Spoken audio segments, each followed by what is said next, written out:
மகா சிவராத்திரி ஒரு பிரளய காலத்தின் போது பிரம்மனும் அவரால் படைக்கப்பட்ட அனைத்து ஜீவராசிகளும் பரம்பொருளுக்குள் அடங்கின. இதையடுத்து அன்றைய இரவு பொழுதில் பார்வதி தேவி சிவபெருமானை நினைத்து பூஜை செய்தாள்.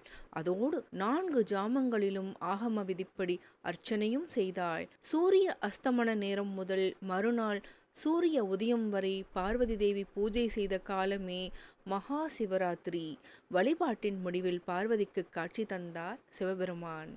சிவபெருமானிடம் பார்வதி தேவி, ஐயனே, சிவராத்திரி தினத்தில் 4 ஜாமம் முழுவதும் தங்களை நினைத்து வழிபடுபவர்களுக்கு சகல சௌபாக்கியங்களும் தந்தருள வேண்டும். மேலும் அவர்களின் வாழ்நாள் இறுதியில் முக்தியையும் அளிக்க வேண்டும் என்றாள். ஈசனும் அதன்படியே பார்வதிக்கு அருள் செய்தார். மாதம் தோறும் சிவராத்திரி தினம் வந்தாலும் அம்பிகையால் வழிபடப்பட்ட மாசி மாதத்தில் வரும் சிவராத்திரியே நாம் மகா சிவராத்திரி என்று கொண்டாடுகிறோம்.